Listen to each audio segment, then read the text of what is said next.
किसी गांव में एक उच्च स्तरीय विद्यालय था जिसमें आकाश नाम का लड़का तथा शीतल नाम की लड़की विद्यालय पढ़ने के लिए जाया करते थे।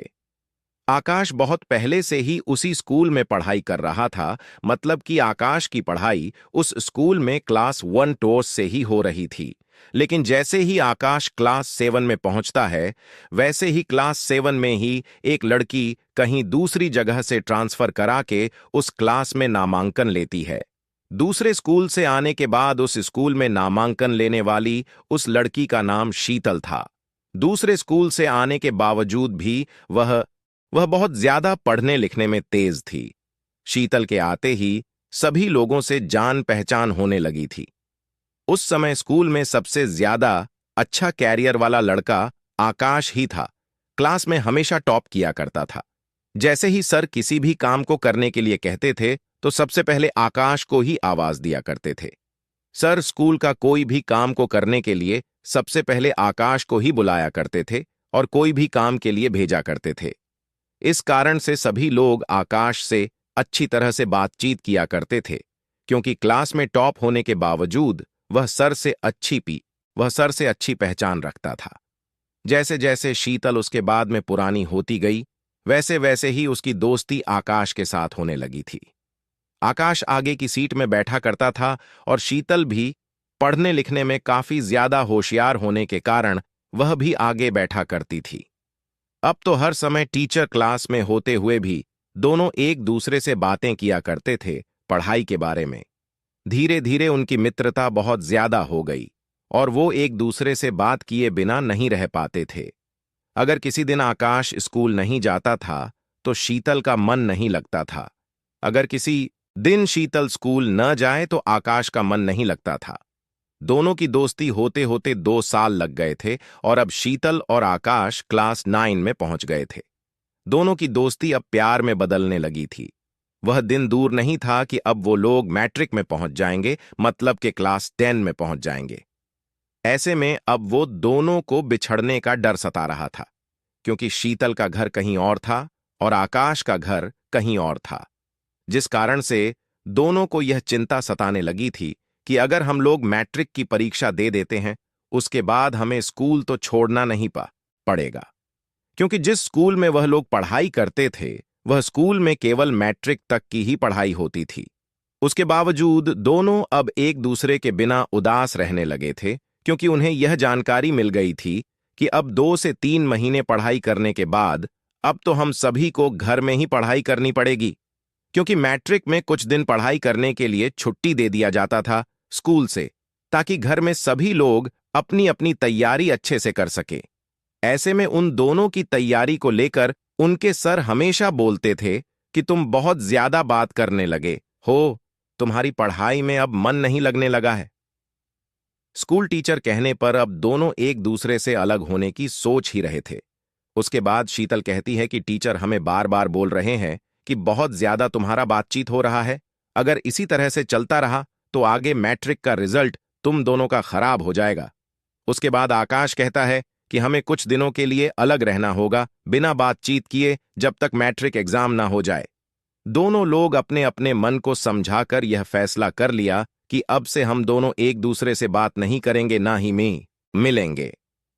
अब दोनों लोग तथा स्कूल के सभी छात्र छात्राएं स्कूल से छुट्टी हो गया था। सभी लोग अब घर में अपनी मैट्रिक परीक्षा की तैयारी कर रहे थे। साथ ही आकाश भी अपनी मैट्रिक की परीक्षा की तैयारी में दिन रात पढ़ रहा था और उधर शीतल भी अपनी मैट्रिक परीक्षा की तैयारी करने के लिए दिन रात पढ़ रही थी। जैसे जैसे मैट्रिक की परीक्षा नजदीक आ रही थी, वैसे वैसे ही परीक्षा के दिन मिलने की तमन्ना दोनों को दिलों में जाग रही थी। शीतल सोच रही थी कि परीक्षा देने जब जाएंगे तो हम दोनों साथ में ही जाएंगे, लेकिन आकाश कह रहा था कि जब तक एग्जाम पूरी तरह से खत्म नहीं हो जाते हैं, हम लोग आपस में न ही बात करेंगे और न ही मिलेंगे।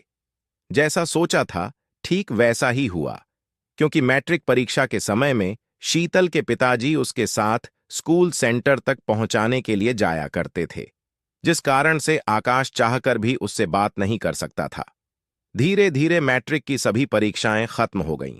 उसके बाद वे दोनों अब एक दूसरे से मिलने के लिए चाहते थे, लेकिन कहाँ मिलना है इसकी जानकारी दोनों को किसी के पास भी नहीं था, क्योंकि जहां वे लोग रहते थे वहां एक गांव था और गांव में मिलने के लिए पार्क इत्यादि नहीं होते हैं।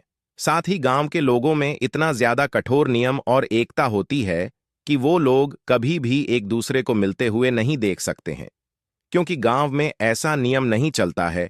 सभी लोग अपने कायदे में रहते हैं और सभी लोग अपने बेटे बेटियों को नियम के अनुसार चलने पर फोर्स करते हैं।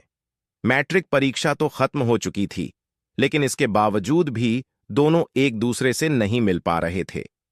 लेकिन एक दिन दोनों की अचानक मुलाकात होती है, वैसी परीक्षा देने के लगभग 4-5 साल बाद। जैसे ही दोनों की मुलाकात होती है, वैसे ही शीतल के मन में बहुत ज्यादा खुशी होती है कि अब तो उसका प्यार उसे मिल गया। लेकिन जब शीतल आकाश से मिलती है तो उसकी खुशी पूरी तरह से खत्म हो जाती है, क्योंकि जब आकाश शीतल से मिलता है तो कहता है कि मैं तुम्हें अपनी शादी के कार्ड देने आया हूं। मेरी शादी 1 हफ्ते बाद है, तुम जरूर मेरी शादी में आना। इतना सुनते ही शीतल आकाश की शादी का कार्ड लेकर अपने घर की तरफ चल पड़ती है। जब वह घर जाती है तो वह रात के अंधेरे में रात भर रोती है, क्योंकि शीतल हमेशा से ही आकाश के इंतजार में जीवन व्यतीत कर रही थी कि किसी न किसी कारण से उसकी मुलाकात होगी और दोनों में बातचीत होगी। फिर उसके बाद आकाश सोचता है कि अब हम दोनों एक दूसरे से शादी करेंगे। लेकिन किस्मत को कुछ और ही मंजूर था। जब आकाश शीतल से मिलता है तो वह डायरेक्ट अपनी शादी के कार्ड देने के लिए मिलता है। आकाश की शादी नहीं हुई और वह शादी के दिन शीतल के आने का इंतजार कर रहा था, लेकिन शीतल की तरफ से ना ही कोई मैसेज आया और ना ही कोई मेल। शादी के दूसरे दिन, मतलब किसी दिन शादी पूरा होने वाली थी, उस दिन एक गिफ्ट का डब्बा किसी के द्वारा आकाश को मिलता है। आकाश गिफ्ट के डब्बे को देखकर बहुत खुश हो जाता है, क्योंकि उस पर जो शीतल का नाम लिखा हुआ था। वह उस डिब्बे को खोलने के लिए पूरी तरह से बेताब था, क्योंकि उसकी पसंद की लड़की, मतलब कि जिससे वह बचपन में प्यार करता था, उसका गिफ्ट आया था उसके लिए। आकाश को विश्वास नहीं हो रहा था। जैसे ही आकाश उस डब्बे को खोलता है तो देखता है कि उसमें एक छोटा सा मनुष्य का दिल रखा हुआ है, जिसमें से खून टपक रहा है। साथ ही वहां एक चिट्ठी लिखी पड़ी हुई थी, जिसमें लिखा हुआ था, तुम शादी तो कर रहे हो, लेकिन अपना दिल ले जाना भूल गए हो, या लो, मेरा दिल अपने पास रखो, क्योंकि तुम्हारे बिना मेरी जिंदगी का कोई मकसद ही नहीं है। इतना पढ़ते ही आकाश पूरा पसीना से लथपथ हो गया और उसे कुछ समझ में नहीं आ रहा था कि उसके साथ ये क्या हो गया, क्योंकि इस तरह तो पहले कभी शीतल शादी के बारे में कोई बातचीत नहीं की थी, और ना ही उसके बाद जब मैं कार्ड देने के लिए गया था तो कोई बातचीत नहीं हुई। आकाश के पैरों तले जमीन खिसक गई, क्योंकि जिस बात का उसे जरा भी अंदाजा नहीं था, वही बात उसके साथ हो गई थी। स्कूल की सच्ची प्रेम कहानी से आपने क्या सीखा है?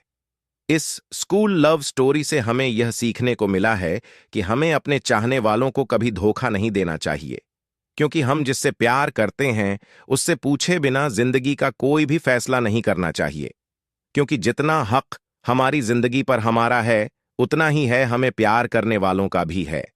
ऐसे में हमें सबकी खुशी के बारे में जानना चाहिए और उसकी खुशी को पहचानना चाहिए।